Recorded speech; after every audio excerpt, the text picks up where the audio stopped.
ალექსი პეტრიაშვილი საქართველოს ნატოში ინტეგრაციის საკითხებზე საზოგადოებრივ მრჩეველთა საბჭოს განახლებულ შემადგენლობას მინისტრის რანგში პირველად შეხვდა. მრჩეველთა საბჭოსთან შეხვედრაზე სახელმწიფო მინისტრმა საქართველოს ნატოში ინტეგრაციის კუთხით 2012 წელი შეაჯამა და 2013 წლის გეგმებსა და პრიორიტეტებზე ისაუბრა.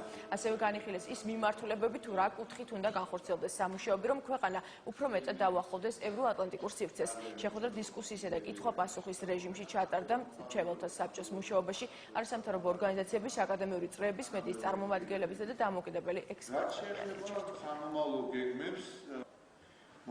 სამოქალაქო საზოგადოების აზრი ძალიან მნიშვნელოვანია ჩვენთვის და მათი ძალიან აქტიური ჩართვა ჩვენი პრიორიტეტია ასევე. ამიტომ ჩვენ მიგვაჩნია, რომ ასთა ურთიერთგაცვლა აი ამ საბჭოს სამოქალაქო საზოგადოებისგან შემდგარი წარმომადგენლებისგან, რომლებიც ძალიან აქტიურად წლების მანძილზე იყვნენ ჩართულები ნატოსთან მიმართებაში არსებულ საკითხებზე მსჯელობაში, ჩვენ ვთვლით, რომ მათთან ძალიან მჭიდრო თანამშრომლობა მოგვიტანს კონკრეტულ შედეგს. აუცილებელი ახლა ტემპი არ დაიკარგოს, საზოგადოებამ არ იგრძნობს რაღაცნაირად იმედგაცრუება იმითი, რომ იწელება ნატოში ინტეგრაცია ჩვენი, საზოგადოებაში არ გაჩნდეს რაღაცა ფრუსტრაცია და არ გადაიხაროს ესე თქვა საბოლოო ჯამში, აი ეს საზოგადოებრივი განწყობა დასავლეთიდან სხვა მიმართულებითაც ყველაზე უფრო მცუდი